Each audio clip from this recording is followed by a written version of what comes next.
Dear ones, can you get up and just ask everybody that gets seated? Okay, thanks.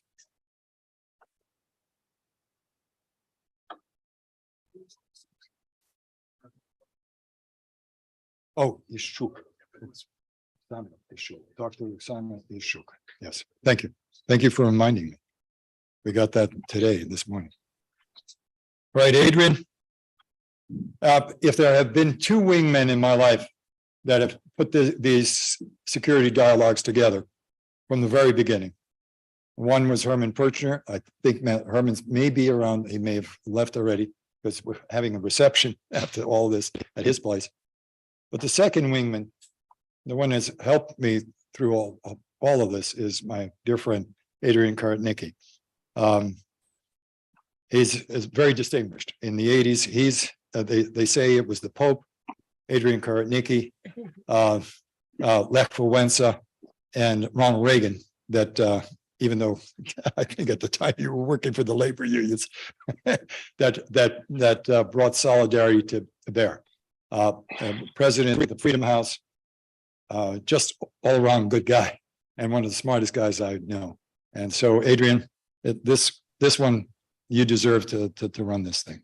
Okay, thank you. Let's start because we're pressed for time. I think this is on, right? We have no. Terrific. We've been discussing Ukrainian military capabilities, strategy, supplying the supply chain for Ukrainian defenses, but really all of this depends on the survival of the heartland and on the survival of people in their daily lives, because that is what the defenses are there to protect.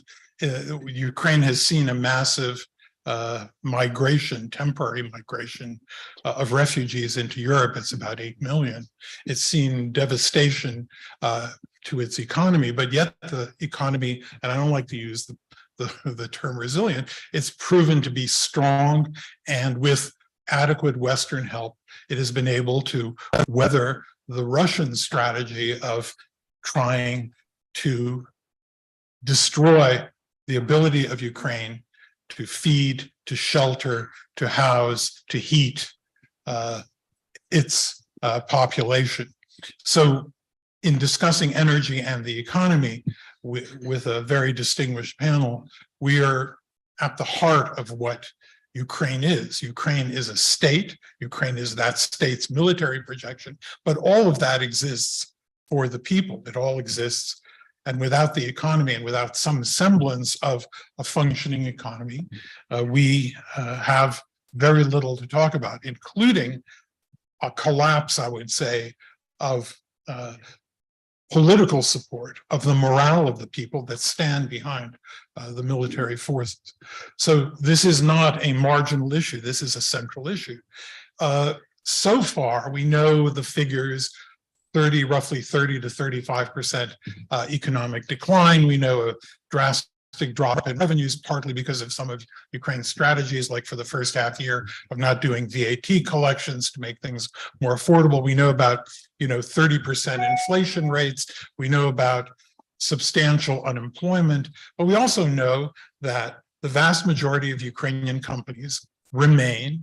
Many of them are functioning at a diminished degree.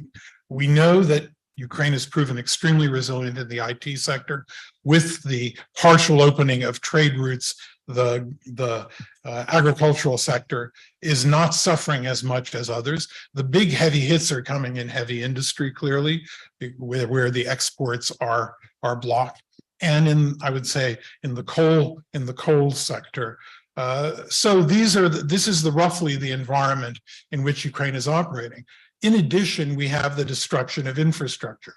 The Kyiv School of Economics, which has been tracking this only based on geolocated and documented destruction, calculated 150 billion in destruction by the Russian attack since in the last the last 12 months.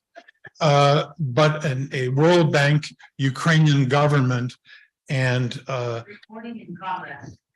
Ukrainian government examination of this problem came up with a bill of 349 billion towards the end of the year. So this is the scale of what we're facing, the scale of what Ukraine is facing.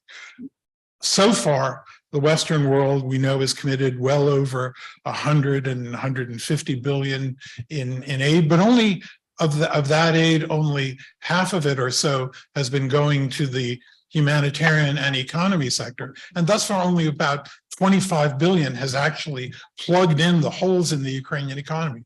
That's been sufficient to preserve a functioning society. Food in the stores, distribution, logistics, the rails.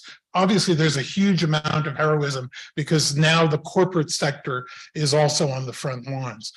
Every large company that's delivering energy, that's delivering transport and so on, has war casualties on its list, amounting in the hundreds, and possibly even more. So we know how horribly the conventional civilian sector has been damaged. But this is all the entire context. And I think in discussing, and again, I don't like the term resilience, I like the ingenuity of the Ukrainian people, the will of the Ukrainian people, the creativity of the Ukrainian people, the spirit of the Ukrainian people. This is all embedded in what we will be discussing today, with a substantial focus on the energy sector. And we will go in this order. Margarita Assenova, who is the senior fellow at the Jamestown Foundation and really one of the great experts on gas politics, both in Central and Eastern Europe, but also in Russia and Ukraine. She has a much broader career of expertise, but here she is coming in that capacity in which she's worked in great depth over the last, I'd say, decade. The second speaker will be Cohen, who is doing work on energy issues and political risk. He's been a colleague of mine at the Atlantic Council, but he is the head of an entity called International Market Analysis Limited, and he is also a senior fellow with the International Tax and Investment Center, focused again on energy growth and security issues. And our final speaker is Dr. Oksana Ishchuk, who is with the Strategy 21 think tank. In the original program, Mikhailo Honchar with the Center for Global Studies Strategies 21 was to be making a presentation, but we have the executive director of that center, who is equally well qualified to speak about Ukraine's coping with its energy needs. And we know that this has been a major choke point and a major focus of Putin's strategy of disruption and of attack on civilian life. So Margarita, the floor is yours. We'll ask everybody to go for about 10 or so minutes. I think that'll be enough, and then we can take some questions from the floor. We also have a special this time. Oh, I'm sorry. And I'm not looking at the screen, and we have not a special discussion, but it's a special and extraordinary and plenipotentiary discussion in Roman Popadiuk, the first ambassador to Ukraine from the United States, and a person who's been, by virtue of his location in Texas, is heavily occulted to the secrets of energy politics and energy geopolitics. So 10 minutes and maybe about 8 minutes for Roman. Great apologies for this session. Margarita, please set the scene. Thank you, Adrian. Thank you, Walter, for inviting me here today. This is such an important time to talk about the economic sector and the energy sector of Ukraine, especially in light of the strikes on energy, the energy network that started in October. But I want to make 3 general points at the beginning, and then I will expand a little bit. The first point, the energy sector is the second front line of Ukraine. And just like the Ukrainian army, it has proven to be incredibly resilient and incredibly heroic. We know the energy personnel working non-stop to connect the lines, to connect the facilities, to secure energy supplies, and many of them have given their lives in the line of duty. So we should always appreciate what they're doing in these circumstances.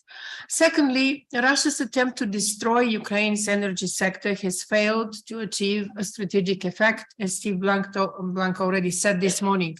The Ukrainian energy system has proven to be extremely durable. I know you don't like the term resilient, but it's a great term for really withstanding not only the weather, withstanding a war. Russian strategy and the third point is Russian strategy to entangle Europe in energy dependence and strategic corruption has also failed, and failed completely, failed spectacularly. Russian gas supplies have fallen from 45% of total European gas consumption to only about 5%, and they're going to Serbia, Hungary, Turkey, so not that many countries really. And the Russian oil sector, the Russian petrol is under embargo in most European countries, except for 2 or 3 that are still receiving Russian oil. But that is impacting the prices of oil. The oil cup price is $60, and Ukraine wants to bring it down. But from what we see in the charts, Russian oil does not sell for more than $40, $45 per barrel at the moment. It's just the situation has created a market that everyone is trying to exploit and get deeply discounted prices. So even if oil is going to China and is going to India, incredibly high levels of import. These have increased immensely, Russian oil imports in this situation, opportunistically taking advantage of the lower prices and the fact that Ukraine is at war. And Turkey is also importing Russian oil. But these are pretty much countries that are buying at much lower prices. And this cannot replace the lucrative European market, neither for gas nor for oil. Gas is mostly being exported to Asia by LNG ships from Russia. The pipelines from Russia to Asia to China are not that large, they're not that big. Europe was buying 160 BCM of natural gas per year in the past. The pipeline, one of the power Siberia is about 36, the second one is going to be that much as well. Connecting different parts of Siberia where the deposits are not as well developed. And now without Western companies providing maintenance, providing technology in Russia, that is going to be also problematic. In short, the problems that Russian energy sector is facing need to be looked in perspective and in the future. And I think that there are going to be quite a lot of problems. Without European lucrative market, it's not that easy to recover. And now we have sanctions, we have ships that cannot receive insurance if they transport Russian petrol that is sold above the oil price cap. So the situation is starting to hit home. The Russian budget registered a huge deficit for the first time this year. And hopefully this is going to continue. I know that the Prime Minister met today with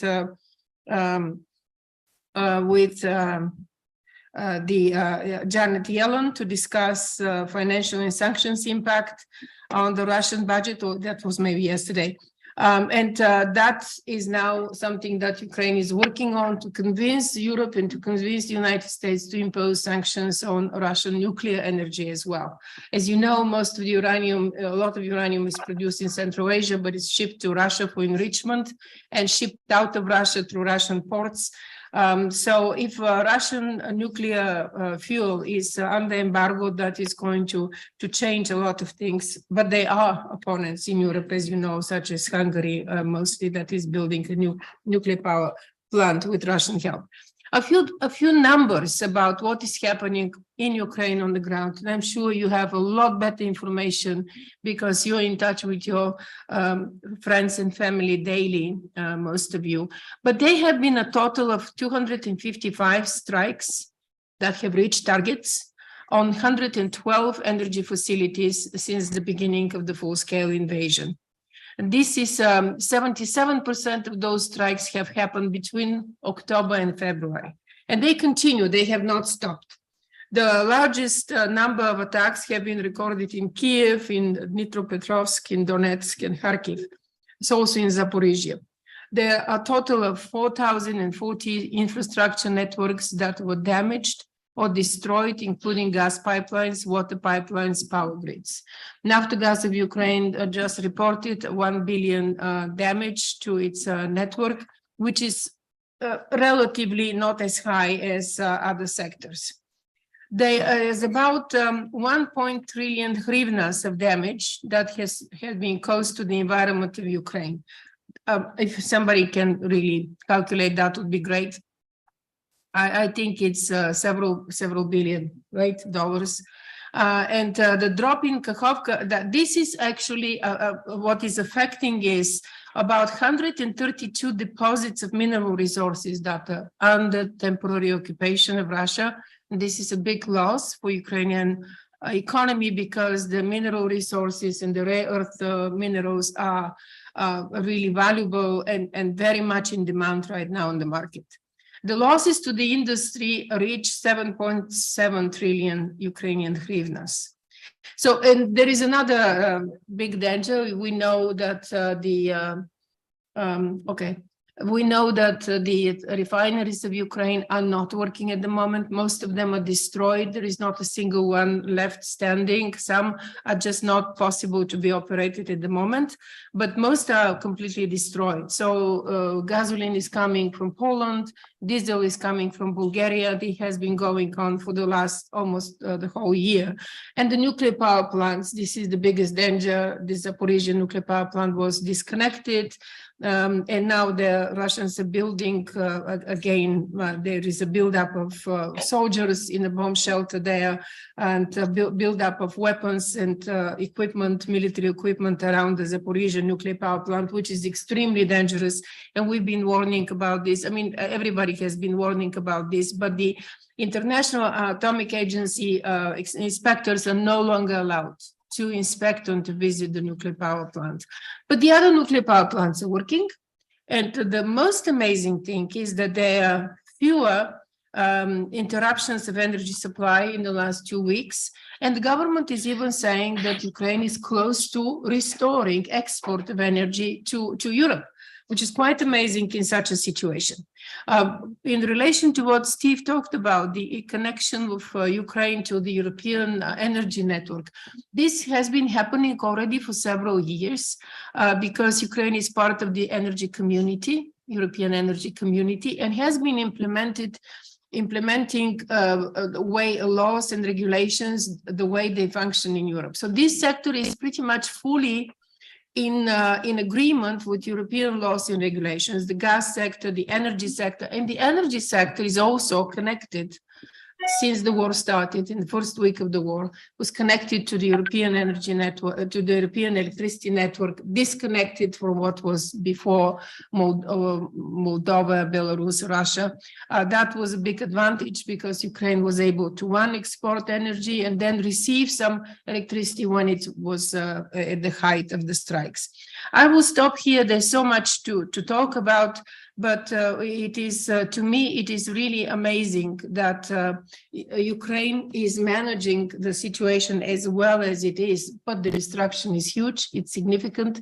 It will take a lot of money and a lot of efforts to restore some of the networks, some of the capacities that have been destroyed.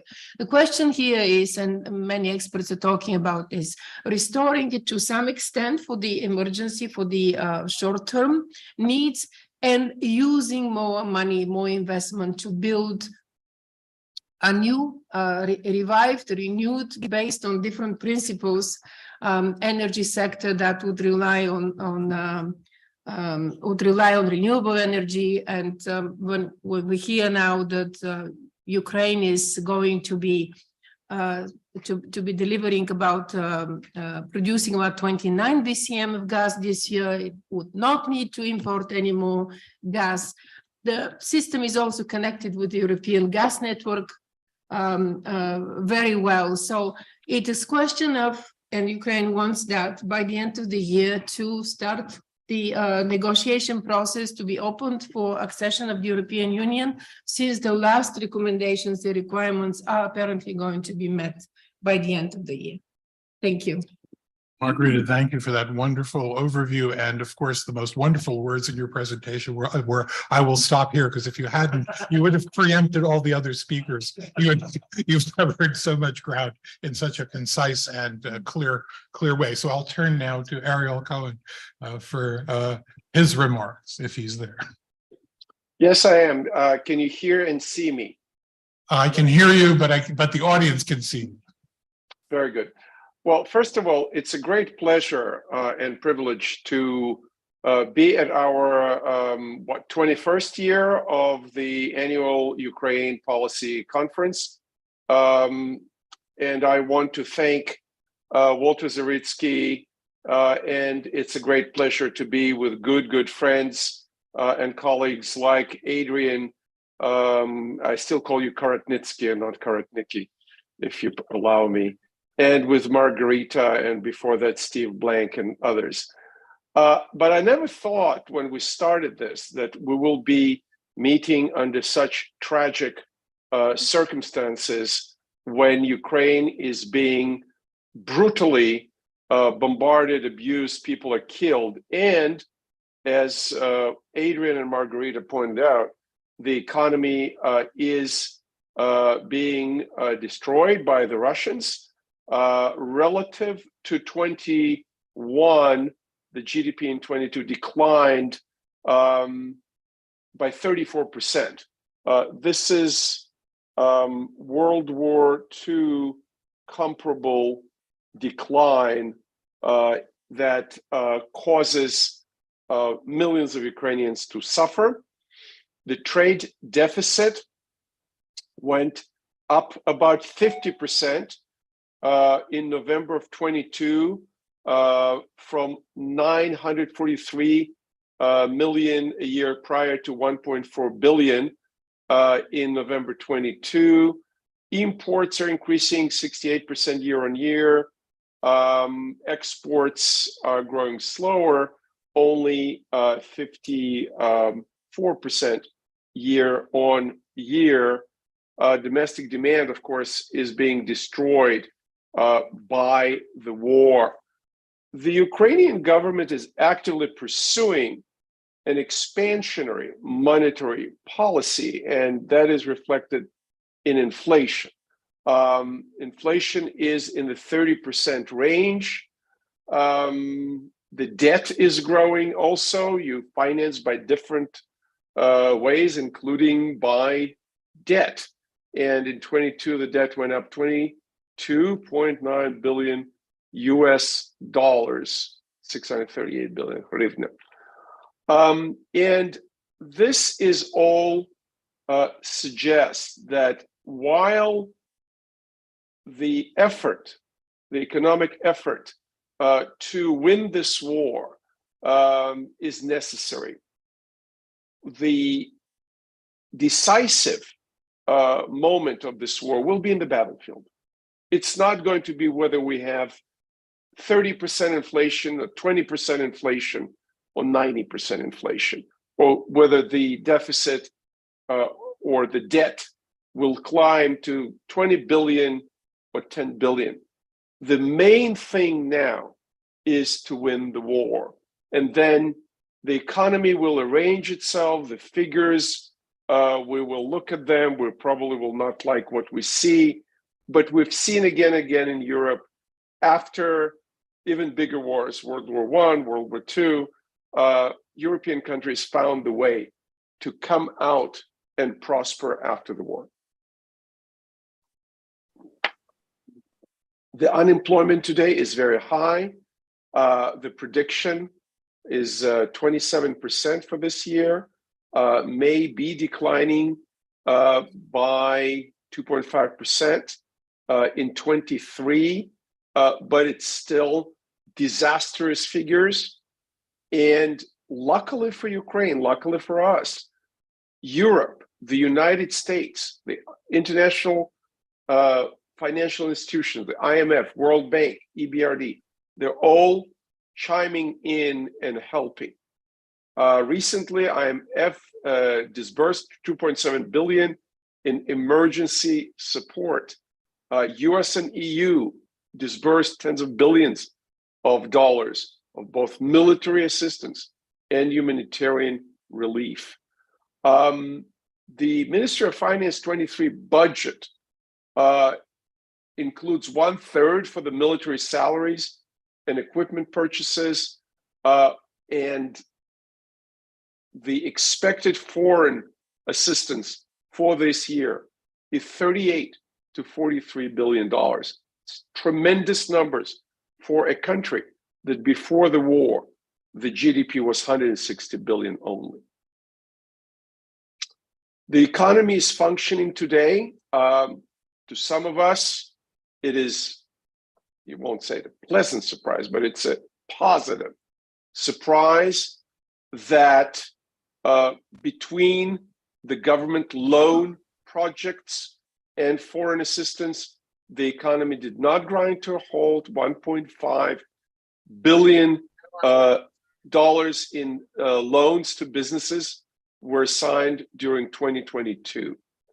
The prices of essential commodities went up, making people more poorer, and a very high number of Ukrainians are at poverty levels today.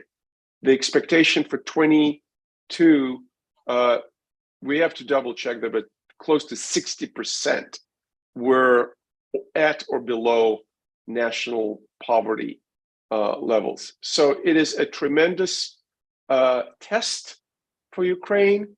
The test that so far, I think it's the country and the nation is passing was flying colors. And Margarita already talked about energy.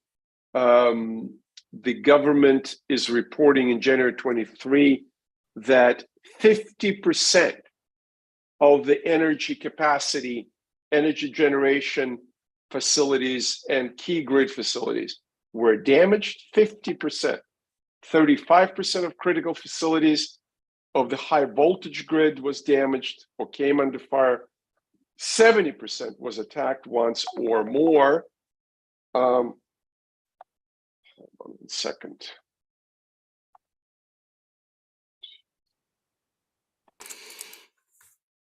And we are looking at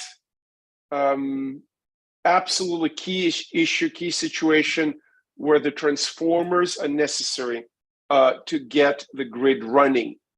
The economy, as I said, shrank by 39% month on month, 22 to 21.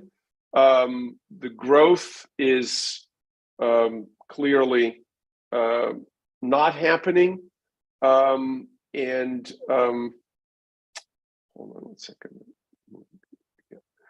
40% of the companies reduced production, 9% suspended their business activity altogether, especially the big enterprises, ArcelorMittal in Kryvyi Rih, Zaporizhzhia Stal, etc. So big factories, plants, big power stations, big transformers. These are all requiring hundreds of millions of dollars to be restarted. Russian gas, paradoxically, is still flowing through Ukraine. But looking at the future, I do not see how Russian gas will be pumped through Ukraine because the relationship is being destroyed for many years. Another question we didn't touch upon yet is how we can make Russia to pay for these damages. We're talking probably between 500 billion to $1 trillion in damages, unless Russia is defeated in the battlefield.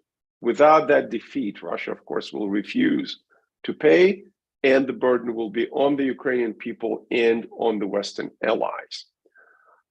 In the long run, looking at energy, probably the energy will be modernized to include a bigger green component. That's particularly relevant because Ukraine wants to join the European Union, and the Europeans are still very adamant that Ukraine becomes more green, not less. I think the achievements of Ukraine so far in the green renewable energy are important, but let's not forget that over 50% of Ukrainian energy is generated by zero carbon nuclear. And the challenge of renovating and renewing the Ukrainian nuclear reactors is going to be a very vital and important issue in the future. I would add that this war teaches the world a greater lesson that applies not just to Ukraine, and that is that we need an international convention enforced by the IAEA and by the great powers that nuclear power stations should be kept outside of the battlefield. They should not be violated like the Russians are violating them in Ukraine, because otherwise, if that's not happening, and especially if something horrible happens in a Ukrainian power station, that will mean a serious blow to the global nuclear industry, not just in Ukraine, not just in Europe, all over the world, because that means that governments are too irresponsible and cannot be trusted with nuclear energy. And nuclear energy, in my view, is absolutely vital in the ongoing process of decarbonization of energy production. Yes. Can we, I think we need to move on to the next speaker with your permission.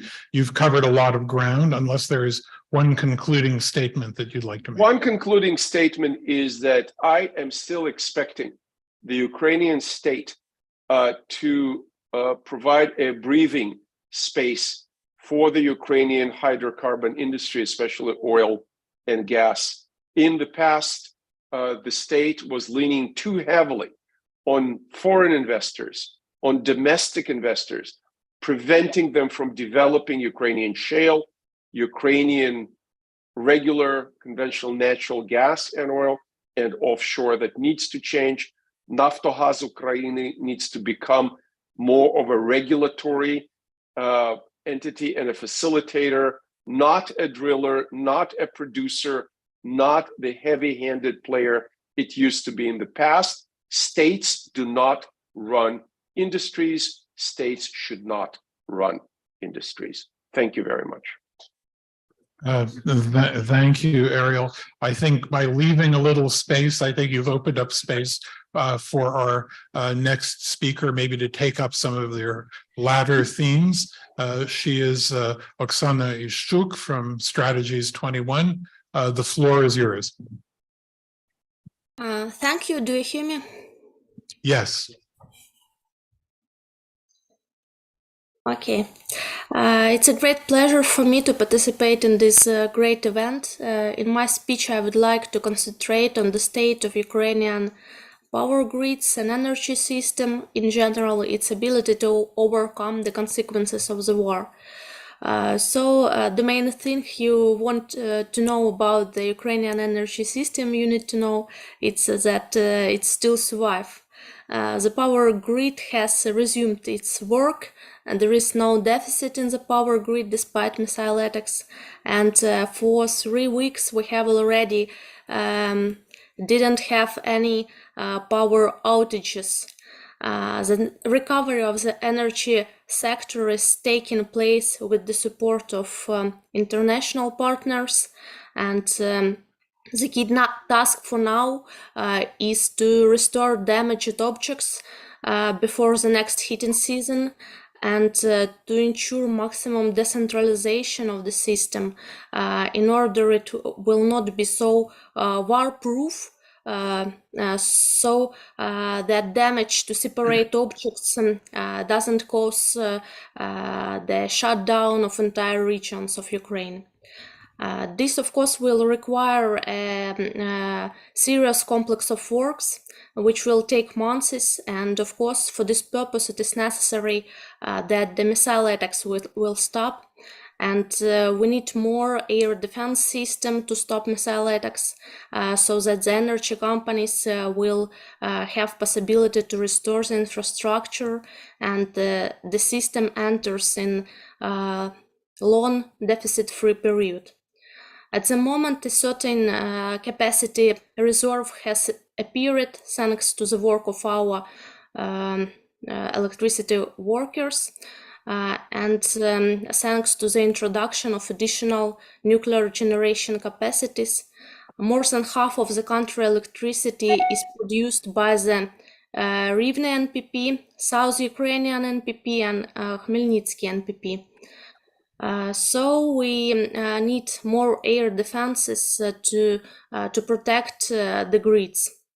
My second point is that approximately 10 gigawatt capacity are currently inaccessible and are under the control of the enemy. This is the largest in Ukraine: Zaporizhia NPP, Zaporizhia thermal power plant, Luhansk thermal power plant, Vuhlegirskaya thermal power plant, and Kakhovskaya hydro power plant. In addition, the majority of wind and solar power plants were also under occupation, and as a result of the full-scale invasion of Russia, nearly 90% of wind energy capacity of Ukraine has been decommissioned, and about 30% of solar generation capacity also has been decommissioned. But we hope that in future renewables potentially could be a key for a new decentralized system. It was not only the power grids that was hit by Russia. The fuel system suffered the great destruction. The Kremenchuk refinery and 28 oil depots were destroyed by the enemy. Before the full-scale invasion, Ukraine was highly dependent on the fuel supply from Russia and from Belarus, but then we have to build a new logistic change. And as of April last year, Ukraine lost 100% of its pre-war sources of supply for petroleum products. So during the war, we managed to introduce a mobile method of storing fuel, which made it possible to disperse the reserves throughout the country, and this make it impossible for Russia to attack them. The logistics system has changed dramatically. If before we provided the main supplies of fuel by rail and sea, now 40% of supplies are provided by road transport. Export considers this revolutionary things because a large number of mobile storage plants show the main problem of the enemy. Russia now has inability of missiles to hit moving targets in the deep rear. So this logistic system was very useful for us and was tested during the peak period of demand in December, January, when huge amount of generators were switched, and we had now we had a small surplus in the market of petroleum products. A stable supply of petroleum products remain a strategic priority, as they are absolutely necessary for the military purposes, military equipment of the armed forces, and their logistical support and transport needs. New logistics chains built during the months of the war and made the fuel system more flexible and more diversified. The second point is that what Russia has not done yet, it has not launched missile strikes on the gas transmission system and oil pipelines, as it is highly dependent from the revenues of oil and gas and their transmission through the territory of Ukraine. The volumes of natural gas transmission through the territory of Ukraine are approaching to the contract maximums. Also, the oil supply is stable through the southern branch of Druzhba, which passes through the territory of Ukraine. Oil is supplied to the refineries of Hungary, Slovakia, and the Czech Republic on the basis of long-term contract between Transneft and Ukrtransnafta. Because these supplies were exempted from the embargo from 5 of December of last year. The Russians are acting in a patronage way, and therefore in future one cannot exclude and rule out the strikes on the GTS of Ukraine or on the oil pipelines, as well as on the surface part of underground gas storages of Ukraine. Russia struck gas production facilities also. Since the beginning of the war, Russian invasion, the enemy infrastructure has been subjected in large-scale destruction, most of all in the territories where hostilities continue. Oil and gas production of Ukraine for 2022 amounted to slightly more than 18 billion cubic meters, which was a slight decrease compared to the previous year, and it is quite enough for now to cover the consumption, as consumption also decreased for approximately 40% in Ukraine, and according to the forecast of Ministry of Energy, it's Ukraine in the winter period of 2022-2023 will consume approximately 11.7 billion cubic meters of gas for this heating season. The small indicator of gas consumption is due to the industry slowdown. In terms of nuclear energy, we have stock of nuclear fuel. With the beginning of the war, we switched completely from Russian 12 to American Westinghouse fuel. Unlike many EU countries that are still dependent on the Russian fuel supply. The supply of nuclear fuel from Canada has also been discussed, and the main scene which is now discussed, it's about the sanctions against Rosatom. In April of last year, within the framework of Yermak-Makfol sanctions group, a detailed plan of these sanctions was proposed, but there are still no significant results. And you know that Orban's regime in Hungary, it's Trojan horse of Putin in Europe, and it blocks sanctions in the nuclear sphere. So we do not see political will in the direction of nuclear sanctions, and Russia takes advantage of this. The oil embargo somewhat limits Russian potential to wage war in Ukraine, but doesn't eliminate it completely. Russia receives enough income from energy sector to continue waging war in this year and even in 2024. And this year income will collapse, of course, and a slight budget cut will occur. But the war will continue due to the funds from the regions, due to the private companies' funds, and to local oligarchic groups. which will fund the Putin's ability to wage war further. To conclude, I would like to point out that you and Ukraine, as a candidate for the EU, must have a single voice not only in the battlefield but in the energy front.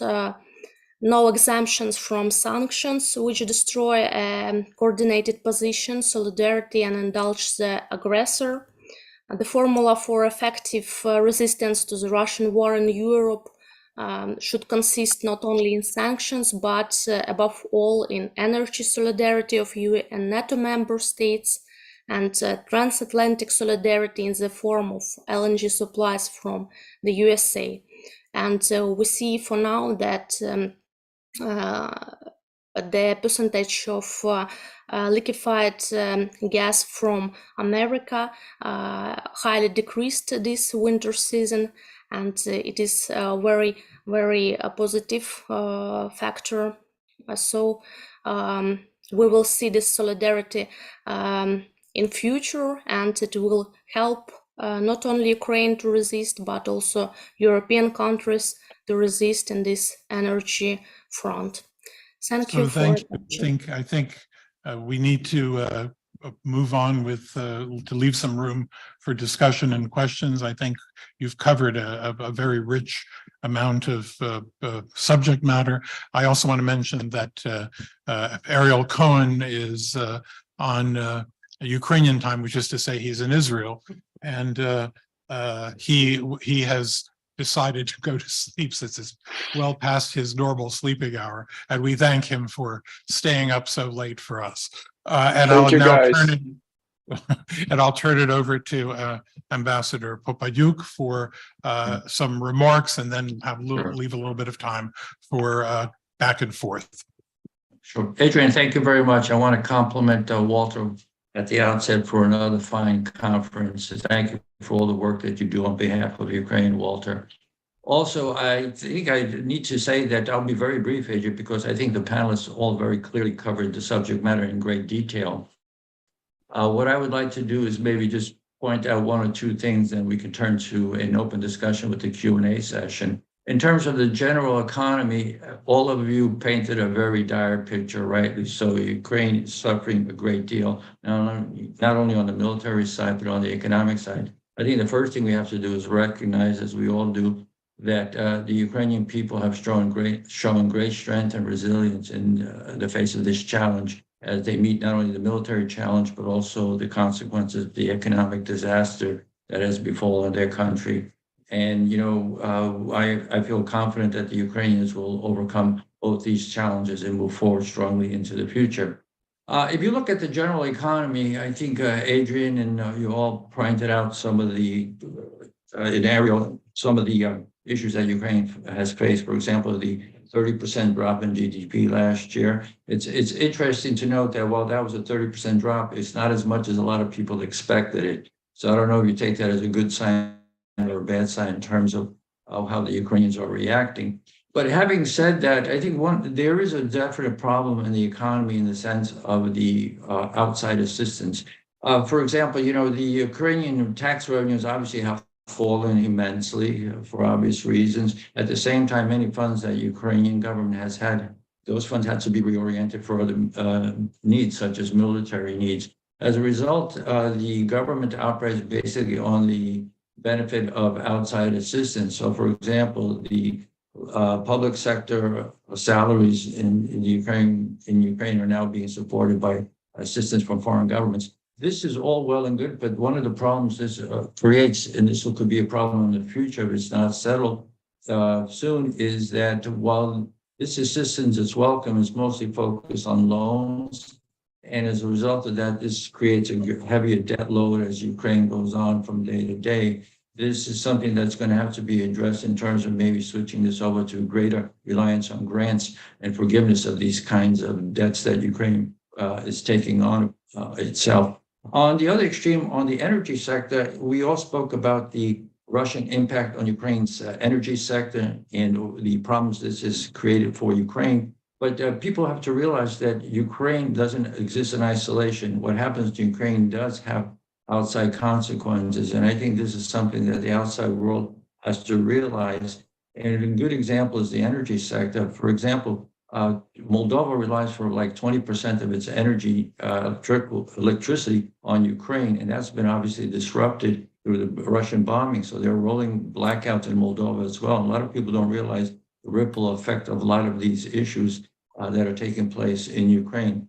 Having said all that, and looking into the future, what you have to look at is Ukraine's going to have an immediate economic need in terms of the humanitarian crisis that is existent now. But you have to realize a third of Ukraine's population has been dislocated in some respect, either internally or by fleeing overseas as refugees. When this population starts returning back from overseas, and you're going to have to deal with this on a very, very large scale. So there's going to be a very huge immediate economic need for the refugee population of Ukraine to deal with that. Looking into the future, rebuilding is going to be obviously the key thing here.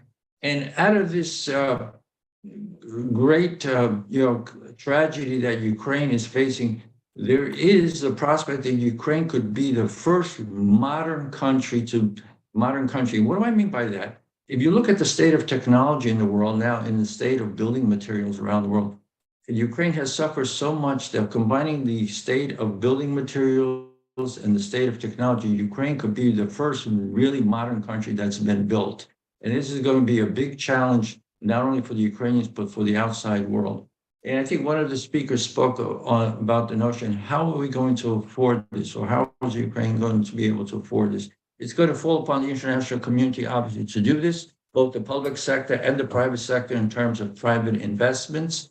One thing that the Ukrainians are going to have to address, quite frankly, is going to be the issue of corruption, something that's very much in the minds of a lot of investors. So I think the government's going to have to send a very clear signal in terms of its anti-corruption policies and transparency issues in order to be able to attract foreign investment. Here I'm talking specifically about private foreign investment. Adrian, I'd like to leave it at that because I know there needs to be time for a lot of questions and a lot of issues that need to be addressed specifically. So I'll turn it back over to you. Thank you. I'd like to kind of begin the discussion by really kind of we've gone through the day discussing the adequacy and inadequacy of Western military aid to Ukraine, both in terms of amounts and in terms of specific requirements. But I think we might want to talk a little bit. I'm struck by the fact that the US is still by far, by about 50%, providing more combined military and financial aid to Ukraine than the European Union. And given the relative parity of the two economies, it seems to me that maybe Europe has an excuse, and I exempt Britain, obviously, because it's not in the EU statistics, but I also exempt Poland and Estonia and the frontline states who've been contributing hugely to Ukraine. But it seems to me that one of the problems we have to address is how to press Europe to catch up, because I do think that there will be a political debate inside the United States. Why are we doing more than the Europeans are doing? And clearly around the economy, this is one place where Europe could step up more substantially, even when it shows the reluctance to provide the military assistance that the US is providing.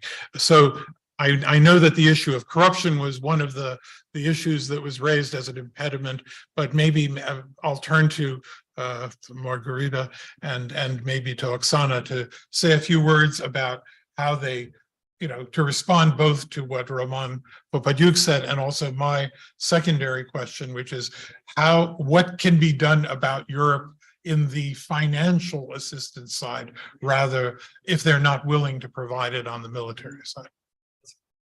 I wanted to make a comment on corruption, because I think it's so important for the American public as well. Things are changing in Ukraine. in every possible direction. They're changing on the corruption, anti-corruption front as well. Not only by the example of people from the government that had to step down for presumably benefiting from deals of supplies of food to armies units. This is one part of it. The government just increased the level of transparency of all contracts that still during wartime they kind of limited to certain companies that they work with. They increase the level of transparency. But the other thing that is changing dramatically, and some analysts have noticed it, others have not. Ukraine had the only true oligarchic system in the post-Soviet countries. The Russian oligarchic system was destroyed by Putin, who submitted the oligarchs to his will, expelled them or killed them. The Ukrainian oligarchic system existed based on oligarchs having influence over media, having their own political parties, and having their big businesses. This is the classic definition of oligarchy. And that system was, in a way, protecting the multi-party system of Ukraine. But that system is also dying. So many of these oligarchs have lost their fortune. They have their companies either occupied by Russia or destroyed. Some of them lost their lives, as we well know. And those that survived this kind of destruction are falling in line now with the war and the patriotic effort to defeat Russia.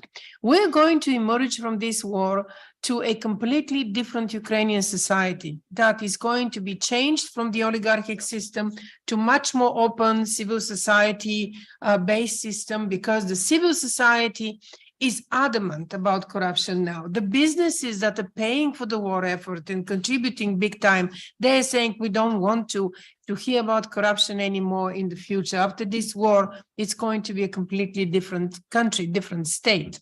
And we are not noticing this enough here in the United States. And we're not noticing it in Europe either.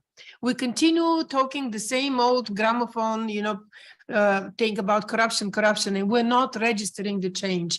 And I think there has to be an effort here to educate Congress, to tell people in Congress what is happening, so that this resistance to more assistance to Ukraine to really be removed, because things are not going to be the same.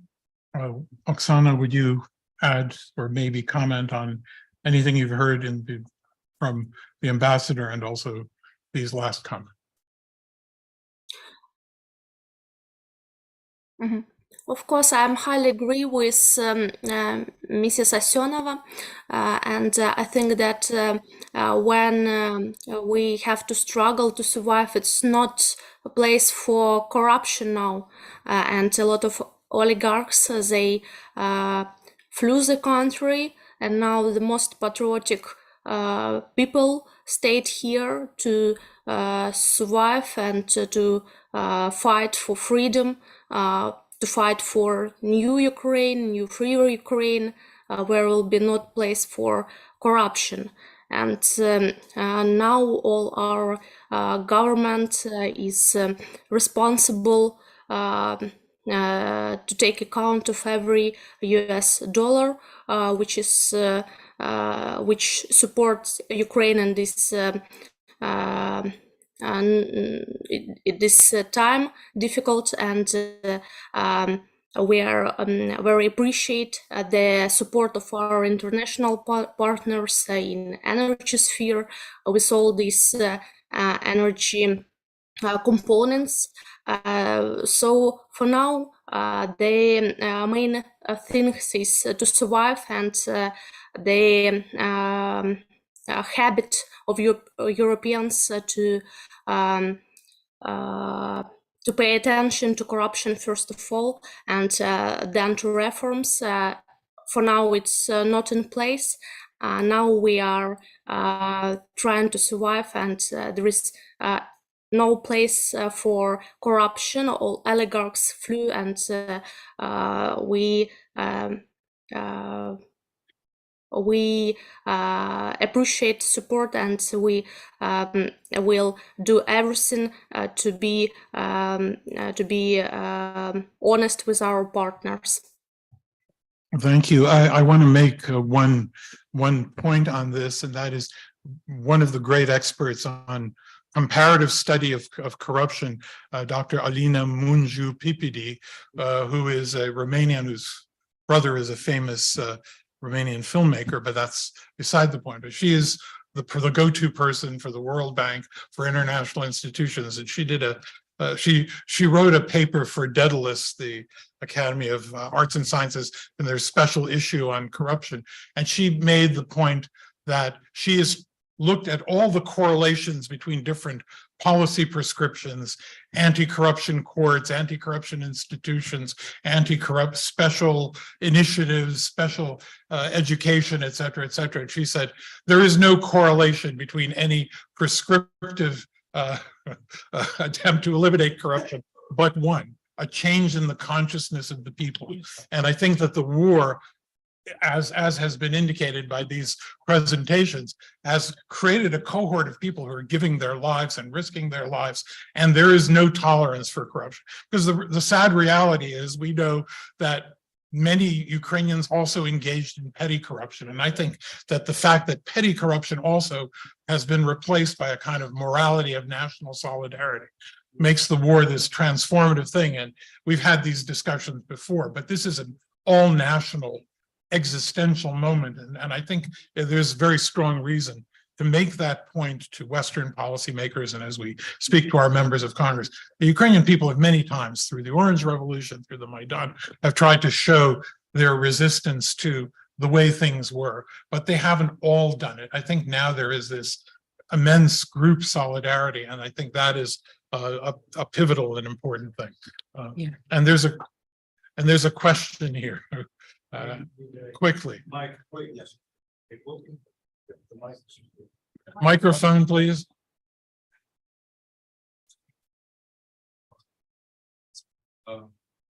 Adrian, for once, I don't have a comment. I just have a question.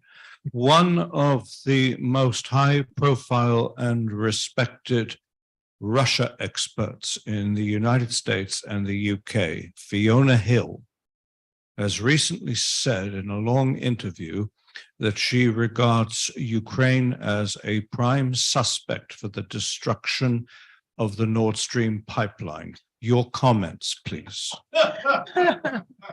Well, I always treat this as a crime mystery, murder mystery. So, who had the opportunity and who had the motive?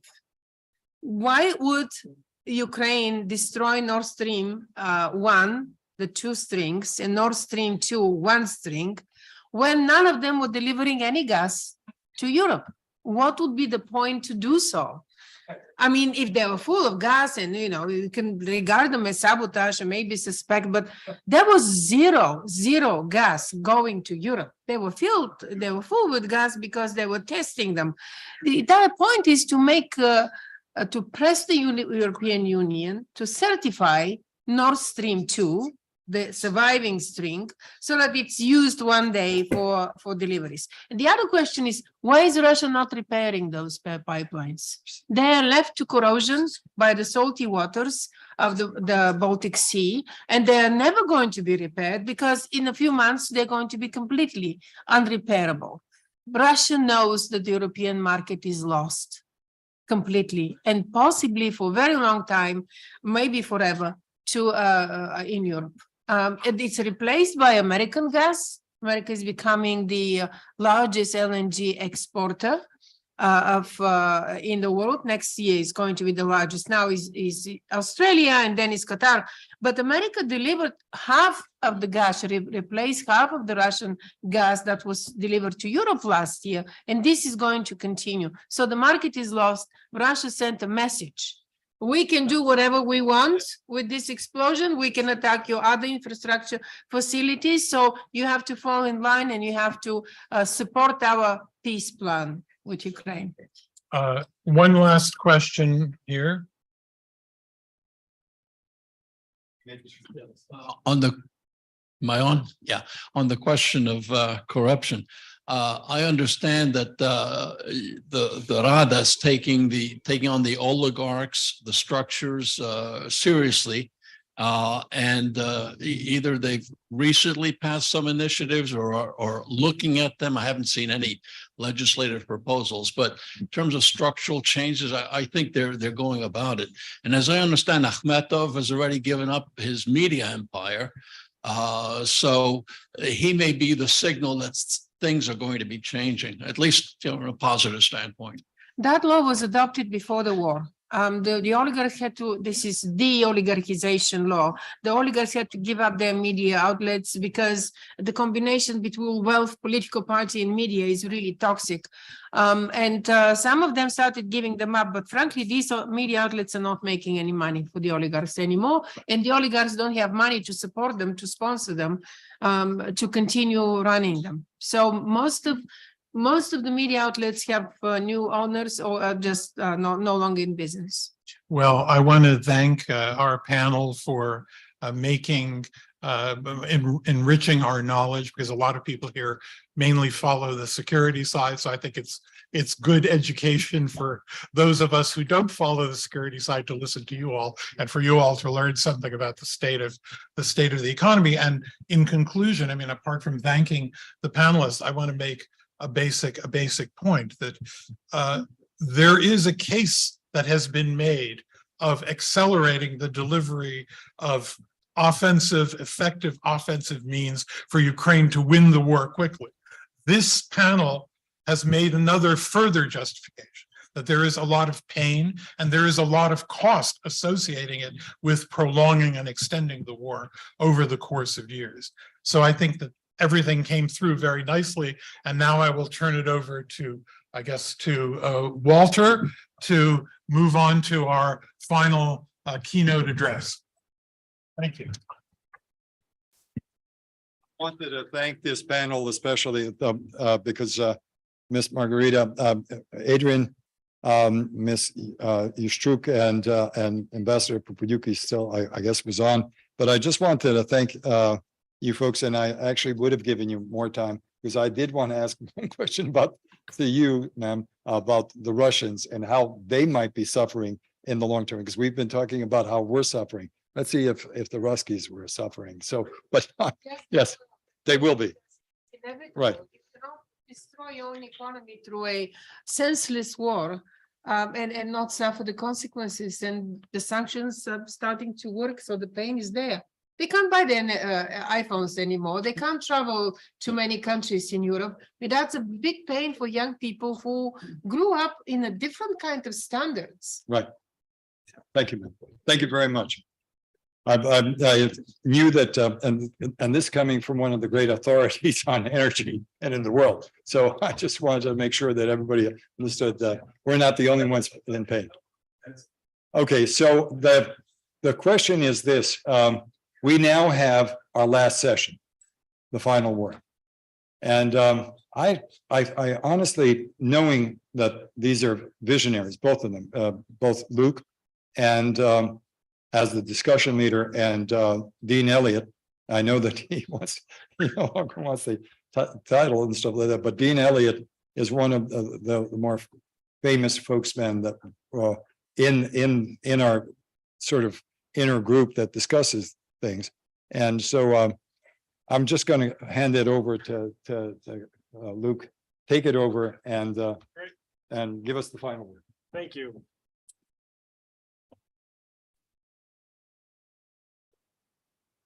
Great, thank you. Can everyone hear? Awesome.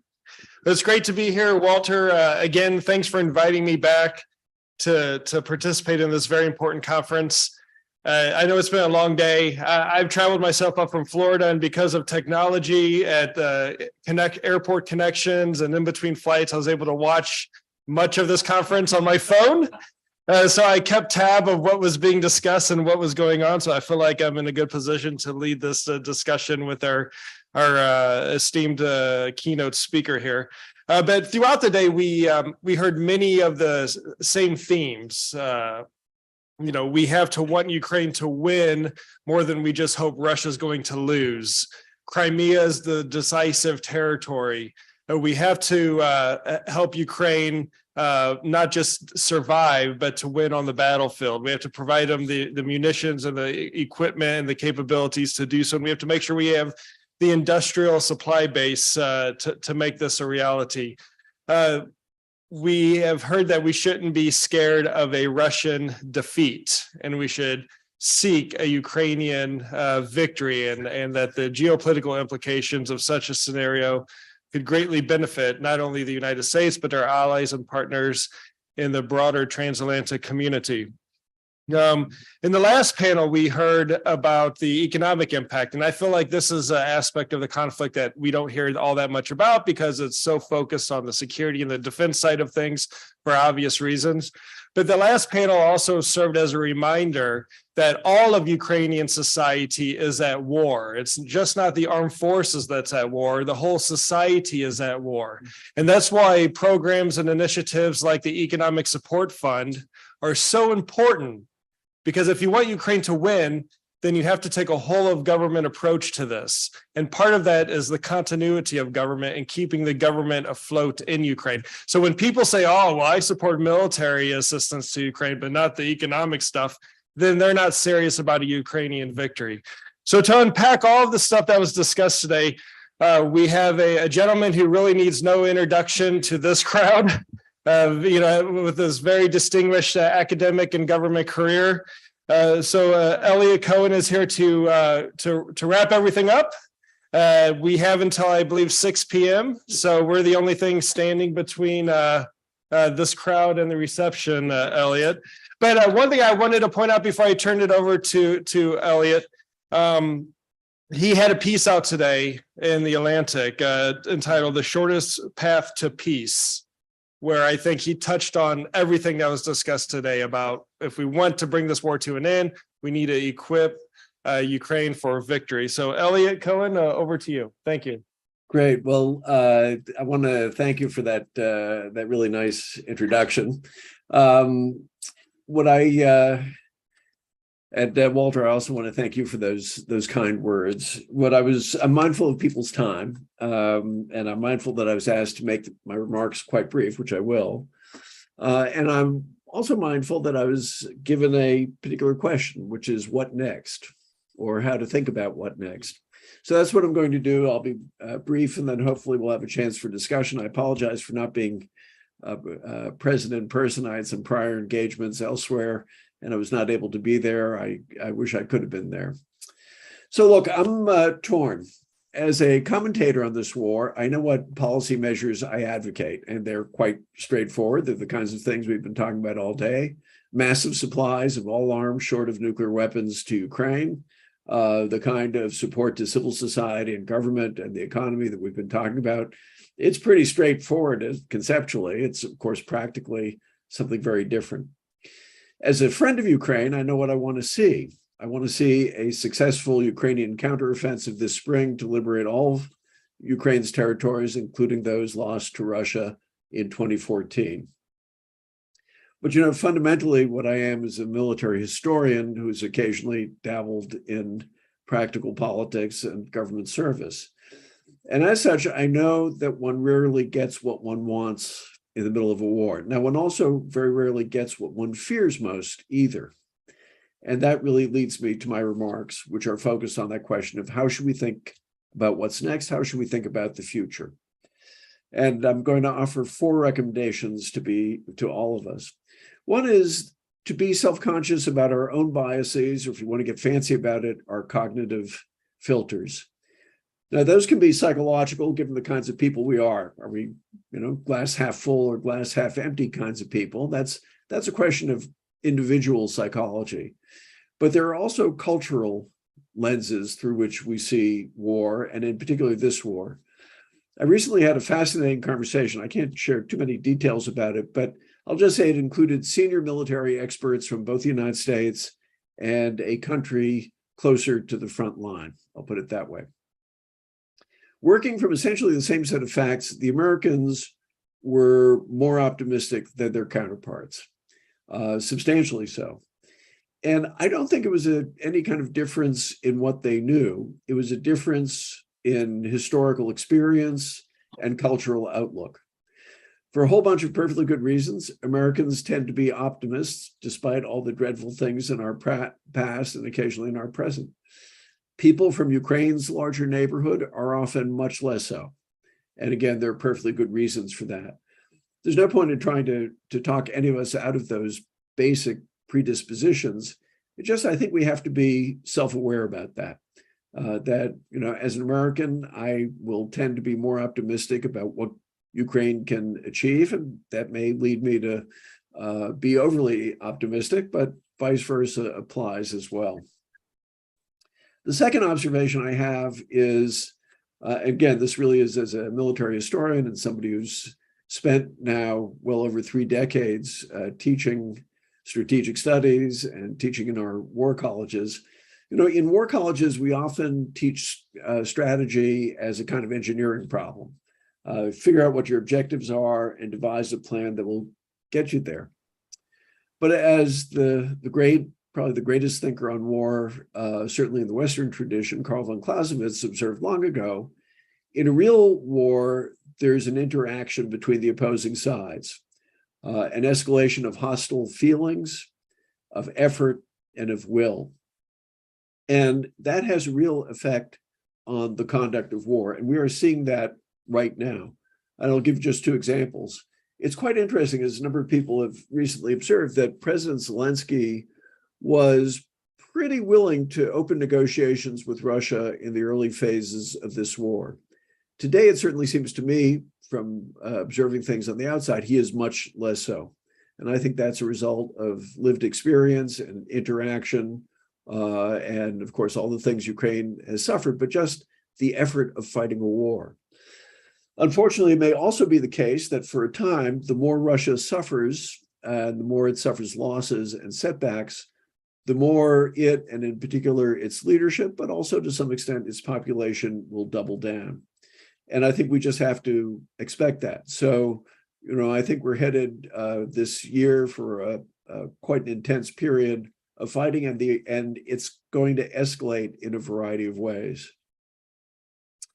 A third observation is that our behavior shapes our thoughts and not the other way around. I think we normally expect people to act in a certain way because they believe certain things. But my favorite psychologist, William James, writing at the turn of the last century, observed that it's often the other way around. It's frequently our behavior that shapes our beliefs. As William James put it, if you want to be brave, do brave things. And that, after all, is one of the objectives of military training. It's one of the reasons why we quite routinely have young soldiers go jumping with parachutes out of airplanes, even if that is a skill that they will never employ in war. And the reason is, having done a pretty brave thing, jumping out of a perfectly good airplane, it builds courage. I think there are a lot of implications from this observation. I just want to focus on one. President Biden's visit to Kyiv. Now, I know that a lot of my friends, both Americans and those from Eastern Europe and from Ukraine itself, were in one way disappointed. There was nothing remarkable in his statements, which echoed previous policy and his previous remarks. There was nothing, for example, about giving Ukraine the Army's advanced tactical missile system, ATACMS. There was nothing about F-16s. There was no change in the rhetoric from talking about defending Ukraine to instead ensuring Ukraine's victory and Russia's defeat. So at some level, I think some of my friends tended to believe it didn't accomplish a whole lot. But I think that misses something. The visit, I am quite convinced, undoubtedly affected him at an emotional level. That is to say, having done something, it's going to affect his beliefs. Having gone once, he's more likely to go twice. Having shaken President Zelensky's hand in his endangered capital of Kyiv, I think he's much more likely in the future to extend further support. And that's been, of course, the history of America's support to Ukraine throughout the war. That is to say, too slowly, in my view, but still nonetheless, we do one thing, having gotten used to doing one thing, we're then willing to do a bit more, and a bit more. My final observation is that history is of only limited utility as a guide to the future. Luke, you very kindly mentioned an article I had in the Atlantic today. That's actually a second part of a really two-part. The first part was on how history, or more precisely, historical analogies, can mislead us about the nature of the fighting. The article today is really about how historical analogies can mislead us about the possible peace or ceasefire that may follow. Now, to be sure, there are elements of historical continuity which are important. If there's anything we in the United States have learned about Russia this past year, it's the continuation of old Russian imperial obsessions and themes, and the deepness, the depth with which a Russian identity is linked to empire, which I think surprised many, although certainly not all American observers of that country. But in a lot of other respects, I think people have misused or misunderstood history. So, for example, at the very beginning of the immediate pre-war crisis and into its opening phases, there's been a great deal of bad analysis. And together with my friend Phillips O'Brien at St. Andrews University, we're actually beginning a big research project on this. Part of that seems to have been shaped by lingering notions about Soviet military effectiveness in the last 2 years of World War II. But the Russian army today is not the Red Army. It doesn't resemble it in size. It began the war really an order of magnitude smaller.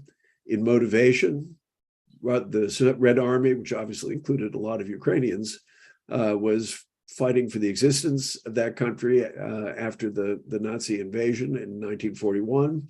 In operational sophistication, the Red Army was at the very top an operationally quite sophisticated organization.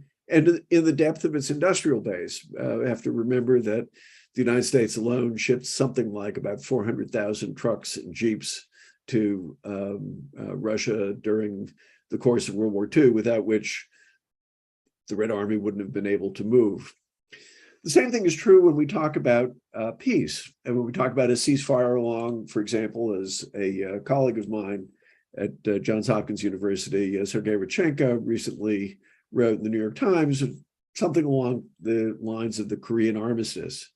But really everything was different there. The Korean demilitarized zone is a front of maybe 150 miles in the mountains, which are relatively easily defensible, as opposed to the roughly 600 miles of the current front line in Ukraine, with a much, much longer border, which has seen fighting in the past. Of course, besides that, Chinese and North Korean soldiers were facing a superior United Nations force of over 500,000 troops, including 250,000 Americans.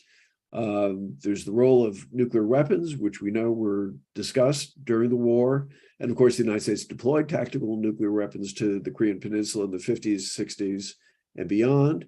And in particular, the fact that a truce in Korea only became possible after Stalin's death, and only because a previous demarcation line acceptable to both sides existed on the 38th parallel.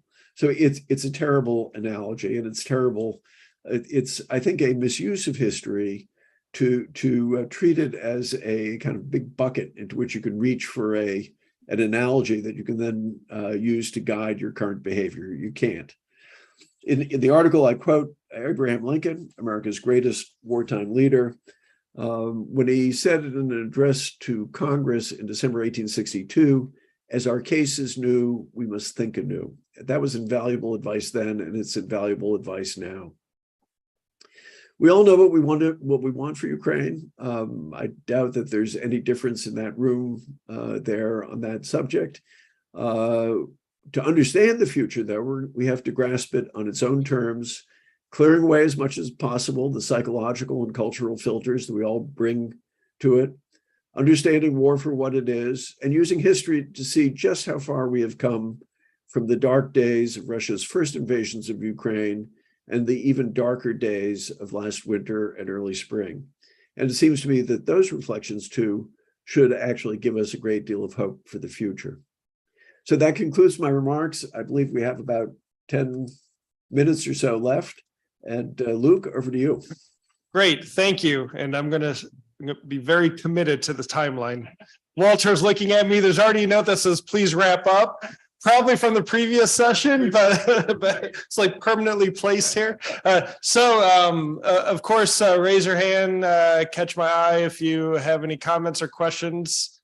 If you could, of course, just identify yourself and any relevant affiliation, that would be great. Wow. You can tell it's the last session. I don't take it personally. Actually, yeah. Is there a question? Yes, no, did you want to? Yeah, okay. I did have a final question. All right, here you go. And that is, Dean Cohen, you really are the, I've seen your pieces, and they have built a very, very good case. What do you think the U.S. should do in the next 3-4 months? Look, I think the most important thing is, I would say two things in particular, and they are primarily militarily focused, although I very much agree with everybody who's been speaking about the need to begin thinking now about long-term economic reconstruction. The first most important thing is to give Ukraine the long-range weaponry that it needs to dismantle Russian logistics. Now, some of that's clearly already happening. If you just look at some of the strikes outside Mariupol, I mean, that makes me think that somebody is delivering long-range weapons to the Ukrainians. I mean, we saw the tremendous effect of those earlier on, once HIMARS was introduced into the war. I think systems like ATACMS, particularly, which could really take out the Kerch Bridge for good, and really disrupt the rail lines and the ammunition depots and so on, would be the right thing to send. And there's a lot of other stuff. And the United States is clearly shipping a lot of the right things that Ukraine needs. There's been some very good commentary actually on that, to include the fact that we're clearly shipping mine clearing technology with line charges and stuff like that. But I think that the second thing, which has been more difficult for the administration, is to really think at the right level of scale and urgency about ramping up our own defense industry. I mean, I give Assistant Secretary of the Army, Doug Bush, a lot of credit. We're going to sextuple the amount of munitions that we're producing, but over 2 years. And it is a mystery to me why the administration has not invoked the Defense Production Act of 1950, which has been on the books since 1950. Actually, versions were on the books even before, which really allows the government to remove a lot of the bureaucratic obstacles to increase production. Things like multi-year contracts so that corporations are willing to invest in the human capital and the physical capital. There still isn't that sense of near wartime urgency, which I think the situation demands. I suppose there's a third thing too, which is it's the issue of the moment, F-16s. It's somewhat, but not entirely, symbolic issue. The reason why I think it would be important to make a commitment on the F-16s now is not because I think it would affect the fighting all that much in the spring, but it would be a powerful symbol of our long-term commitment to build up a Ukrainian military which will be unquestionably qualitatively superior to that of Russia, and which will be a considerably more formidable force than it was on February 24th of this past year. Absolutely. That last point really hit the mark about that long-term commitment, that big prize of having a free Ukraine fully integrated into the Euro-Atlantic community and all of the security architecture that exists. I have a question. We do have a couple more minutes left. I wanted to ask about China. This is now popping up more in the discourse about what's happening in Ukraine and how Beijing is viewing Russia's challenges and where Beijing might see opportunities for itself to advance its interests in the broader region.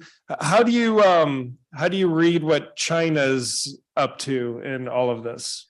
So some of my colleagues at CSIS have written on this and other subjects as well, as have you, Luke. I don't think we've ever met, but I follow your writings with admiration.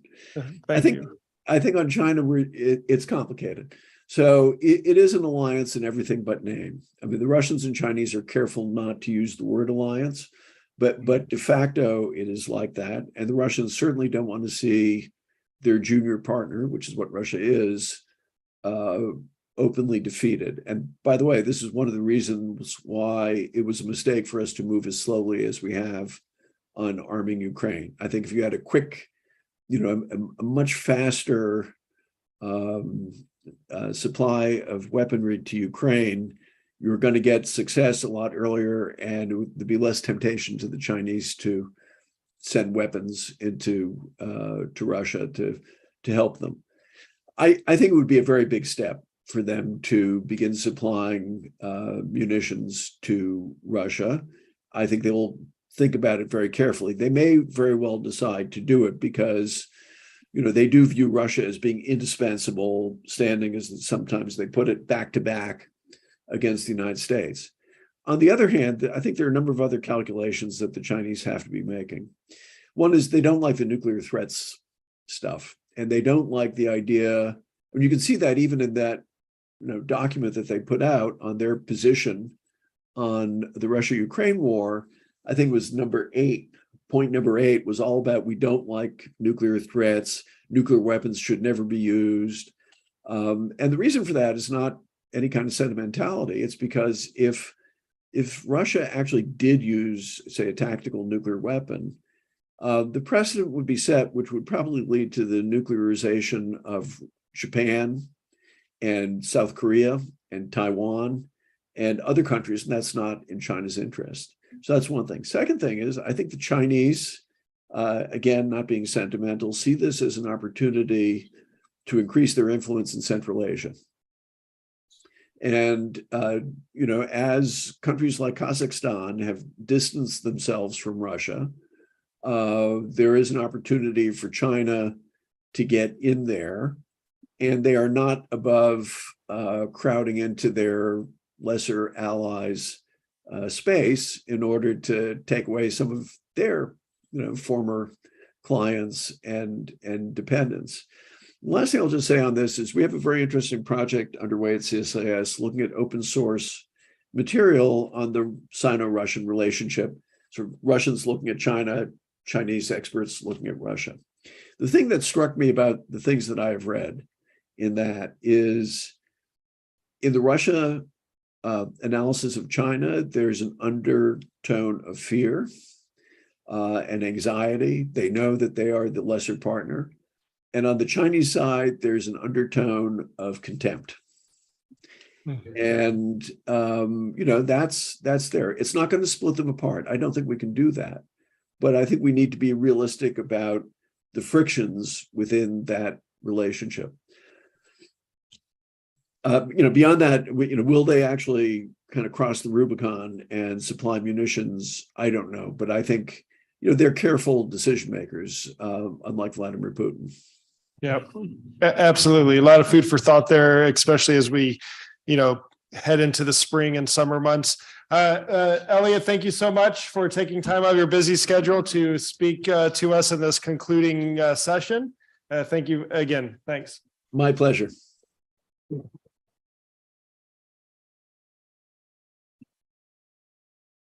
3 minutes early. I was going to say. Is that a first in the 15 years?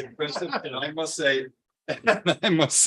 that for the first time, I've said of the 120 or the 130 conferences we've done over the last 22 years in all the different fields, starting with the Quest first one in 2000. I must say this is the most perfect conference we've run. This is the most, even in terms of time, in terms of keeping to the time. The moderators actually were absolutely superb. They really are. They're the iron-fisted ones. So, so I'm just, I just want to say that I have never seen anything like this. From beginning to end, you've been treated to something that is very rare. And so I just want to very quickly just thank the individual without whom this would not have happened, which is our face on the CNN, Hromada's face on the CNN, but he's here as our webmaster, Adrian Andrei Debryansky. As always, absolutely stunning work. And just our steering committee and all the people that have helped, Chris, Mick, Roman, you're all here. And I want to thank all the interns that were here. Just the sponsors, the American Foreign Policy Council, Jamestown Foundation, our own center, and obviously the Hromada, the UCCA, the Ukrainian Congress Committee of America, and finally the patrons. Without the patrons, without the Yurkiv Family Foundation, without the Heritage Foundation and the representatives of the Heritage Foundation, the Yurkiv Foundation, including Gene Yurkiv himself, and without the help of the Self-Reliance in New York. I mean, you have been there from the very beginning. In fact, all three organizations have been there from the very beginning. If without you, this wouldn't happen. So I thank all of you. You are a perfect audience. We had a perfect audience. We had perfect speakers. And I want to invite you after this perfect day to a perfect reception run perfectly by Herman at the AFPC. And we even put it in, we put the right address. This time we said northeast instead of northwest. So when you get to that place at AFPC, it is 509 C Street Northeast. I thank you, and please come to our reception. It starts in about half an hour, Okay, thank you.